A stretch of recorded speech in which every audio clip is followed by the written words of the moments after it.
কড়াইশুঁটি প্রায় শেষ হতে চললো। তার আগে চলো তোমাদের সঙ্গে শেয়ার করি কড়াইশুঁটি দিয়ে বানানো দারুণ একটি রেসিপি।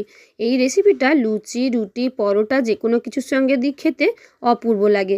তো আমি বানিয়েছিলাম, খেতে অপূর্ব লেগেছে। তো অবশ্যই তোমরা একবার ট্রাই করে দেখতে পারো। তার জন্য দেখো, প্রথমে এখানে প্রায় 500 গ্রাম ছাড়ানো কড়াইশুঁটি নিয়েছি। তার সঙ্গে আলুগুলোকে পোস্তর মতন করে কেটেছি। এখানে আমি 3টে আলু দিয়েছি। সব কিছু আলু, কড়াইশুঁটি, সামান্য হলুদ আর প্রয়োজন মতন লবণ আর জল মিশিয়ে কড়াইশুঁটিগুলোকে সুসেদ্ধ করে নিয়েছি। এবার কড়াইতে তেল দিয়ে তেলের মধ্যে তেজপাতা, জিরে ফোড়ন দিয়ে এর মধ্যে দিয়ে দিচ্ছি একে একে গ্রেটেড আদা। এখানে তোমরা আদা গ্রেটের পরিবর্তে আদা বাটাও ব্যবহার করতে পারো। দিয়ে দিচ্ছি একটু বেশি পরিমাণে টমেটো, ওই একটা বড় সাইজের মতন টমেটো দিয়েছি। দিয়ে দিলাম 2টো কাঁচা লঙ্কা কুচি। তোমরা ঝালটা অবশ্যই প্রয়োজন মতন দেবে। এবার ভালো করে নেড়ে চেড়ে মশলাটা ভাজা হয়ে গেলে এর মধ্যে দিয়ে দেবো আমি একটু অল্প পরিমাণে হলুদ গুঁড়ো আর হাফ চামচ মতন লঙ্কার গুঁড়ো আর সামান্য নুন মিশিয়ে একটা জল এর মশলার মধ্যে দিয়ে দিলাম। এবার সুন্দর করে মশলাটা কষিয়ে নিতে হবে যতক্ষণ না চারদিক দিয়ে তেল ছাড়তে শুরু করে।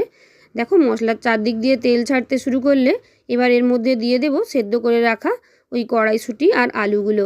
দেখো, এমন বেশি একটা জল দিইনি, তাই ওই জলেই সেদ্ধ হয়ে গেছে, জল আমাকে বেশি ফেলতেও হয়নি। খুব ভালো করে মশলাটার সঙ্গে কষিয়ে নিচ্ছি কড়াইশুঁটিগুলোকে। সুন্দর করে কষানো হয়ে গেলে এবার এর মধ্যে দিয়ে দেব আমি গরম জল। এখানে আমি গরম জল দিয়েছি, তোমরা চাইলে ঠান্ডা জলও ব্যবহার করতে পারো। দেখো, সুন্দর করে কষানো হয়ে গেছে। এবার জল দিয়ে দিচ্ছি। আর জল খুব একটা বেশি পরিমাণেও দেওয়ার দরকার নেই, কেন কি এই রান্নাটা একদম অত বেশি ঝোলঝোল হবে না, একটু গ্রেভি গ্রেভি থাকবে এমন হবে। দেখো, জলটা দিয়ে এবার কিছু সময়ের জন্য একটু ফুটিয়ে নিচ্ছি। আর ভালো করে ফুটে উঠলেই এর মধ্যে দিয়ে দিচ্ছি স্বাদ মতন চিনি আর ওপর থেকে দিয়ে দিচ্ছি একটু কসুরি মেথি।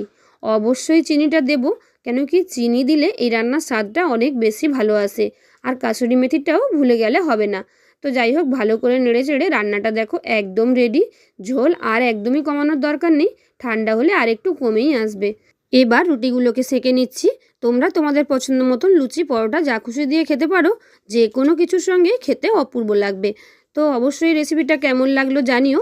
আর কড়াইশুঁটি শেষ হওয়ার আগে অবশ্যই রেসিপিটা একবার ট্রাই করে দেখতে পারো। আর রেসিপি ভালো লাগলে এই ধরনের আরও নতুন নতুন রেসিপি আর নতুন নতুন ভিডিও পেতে আমার নতুন বন্ধুরা ঝটপট চ্যানেলটাকে সাবস্ক্রাইব করে দিও। দেখা হচ্ছে নতুন কোনো রেসিপি নিয়ে।